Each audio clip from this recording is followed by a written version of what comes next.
Bonjour à tous et à toutes, bienvenue pour une autre vidéo. Aujourd'hui, le sujet s'intitule Chien et chat. Donc par là, on va essayer de décortiquer un peu, comprendre donc, ce phénomène qui se transporte au-delà justement de l'animal qui se donne la chasse l'un à l'autre. Donc de nos jours, les humains, parfois les jeunes, parfois les adultes même, ils ont des conflits comme ça. Tu te dis, mais mon Dieu, pourquoi tant de haine? Pourquoi tant de perte de temps?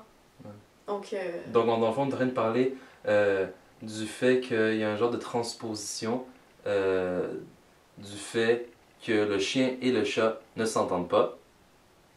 Et c'est normal, c'est la nature des choses. Mais en tant qu'être humain, nous ne sommes pas des animaux.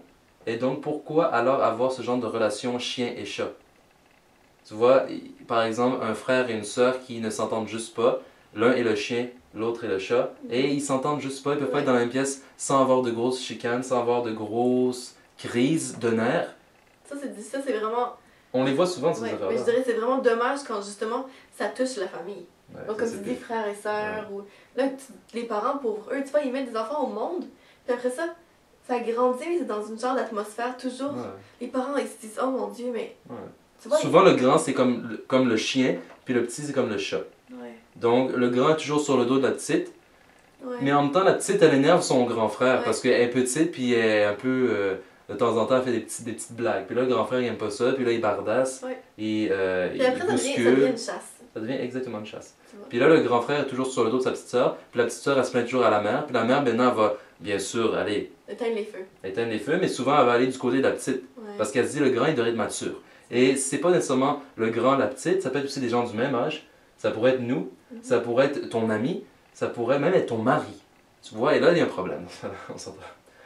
Mais ce qu'on veut dire, c'est que c'est pas supposé être comme ça. Nous, on devrait être des personnes plus matures, on n'est pas des animaux. Donc, non. Si je suis capable de m'entendre avec cette personne, pourquoi je pourrais pas m'entendre avec cette personne? J'avoue que parfois, on n'aime pas la face de certaines personnes. Et ça se pourrait. On travaille sur nous-mêmes? Exactement, oui. Pourquoi pas? Oui. Puis, comme ça, les relations sont plus amicales, plus harmonieuses. Oui. Puis comme ça aussi, ça va faire que peut-être qu'à un moment donné, dans la vie, on change, on évolue, des circonstances font que peut-être c'est cette personne-là qui va devenir en aide un jour. Tu vois? Donc si t'es là tout le temps à bardasser tout le monde, puis à te comporter comme un vrai malotru, alors tu t'attends à quoi? Ben oui, tu t'attends à quoi?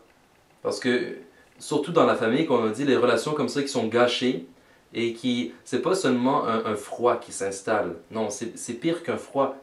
C'est une sorte de haine. Palpable. Oui, palpable. Oui. C'est comme on dit, c'est à couper au couteau. Oui, exactement. Tu vois? Et ça devient vraiment malheureux. Et quand on voit, parce qu'on le voit, on n'est pas con. Quand on voit qu'il commence à avoir un froid qui s'installe, peut-être que la haine est proche. Il ne faut pas qu'il y ait une haine, ni un froid qui s'installe entre un frère et une sœur, ni entre un ami et une amie. Vous voyez? Ni entre un mari et une femme. Ni entre un parent et ses enfants. Parce que du moment qu'il y a un froid qui s'installe, la haine est proche. Il faut toujours rechercher l'harmonie. Il faut toujours rechercher une relation amicale, une relation saine. Et quand on voit qu'il y a un délaissement, quand on voit qu'on est à la dérive, il faut se ramener à l'ordre. Et revenir vraiment de bonne grâce. Et revenir vers la personne. Parce que si on voit que la personne s'éloigne de nous, pourquoi nous-mêmes nous éloigner?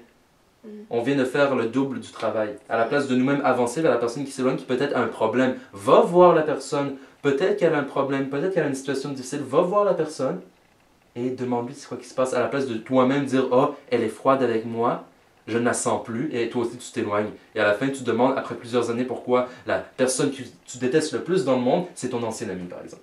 Et le pire, là, quand même, à mon point, c'est que parfois, c'était juste, comme tu dis, la personne a eu une mauvaise journée, ou la personne... Puis c'est pas qu'elle était fâchée de toi, c'est juste qu'elle s'est retirée un petit peu. Puis elle s'est un peu refermée sur elle-même, mais en réalité, elle aurait eu besoin que tu viennes la voir, ou t'es venu la voir, puis elle t'a dit non, c'est correct, puis sur un ton un peu brusque, mais en fait, parce qu'elle avait envie de pleurer ou quelque chose. Et là, tout ça pour, tu vois, un petit détail. Quelque chose, c'est comme le paradigme. Tu vois?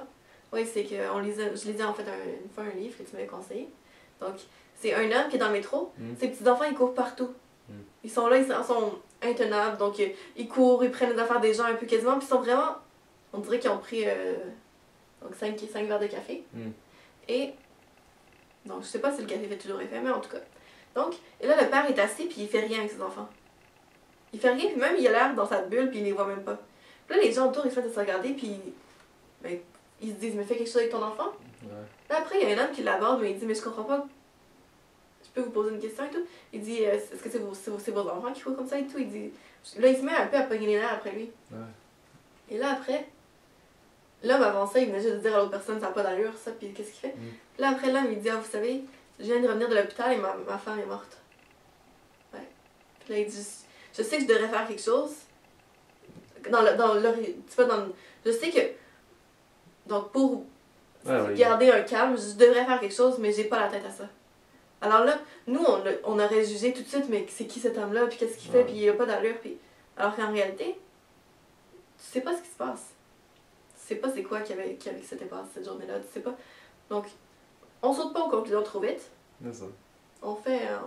Joséphine très bien notre capsule et disons qu'on essaiera de garder ça en tête pour les futures vidéos et aussi notre futur à nous. Inch'Allah. Inch'Allah. Donc merci beaucoup. Merci.